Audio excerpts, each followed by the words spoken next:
आज मेरा गाड़ी सीखने का पहला दिन था, जिसमें मैंने आज सीखा गियर कैसे डाला जाता है। ले भैया, ये तो साफ बकलोलिया है। पहले दिन ही गलती कर दी। गाड़ी का पहला गियर हमेशा आगे डाला जाता है, ना कि पीछे। बिना बात के मेरा बॉयफ्रेंड आज मुझसे लड़ने लग गया। बोला मेरे दिमाग में कोई बात घुसती क्यों नहीं है। मैंने भी कह दिया थूक लगा के डालो, क्या पता घुस जाए। अगर तुम्हारा हिसाब से देखा जाए, जब तुम स्कूल कॉलेज या फिर ट्यूशन जाती होगी तो वहाँ पे सारे टीचर तुमको थूक लगा के समझाते होंगे।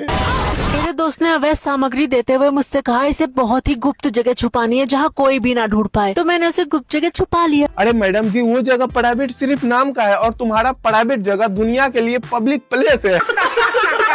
जिम में वर्कआउट करने के बाद एक केला लेना बहुत जरूरी है, ट्रेनर ने मुझसे कहा था आज। वैसे तो बहुत दिक्कत हो रही थी, पर मैंने तेल लगा के ले लिया था। देखो, फिर से तुम झूठ बोल रही हो। जैसा तुम्हारा लक्षण है, जैसा तुम्हारा कारनामा है, चीजें देख के कोई भी बता सकता है कि तुमको थूक और तेल लगाने की कोई जरूरत ही नहीं है।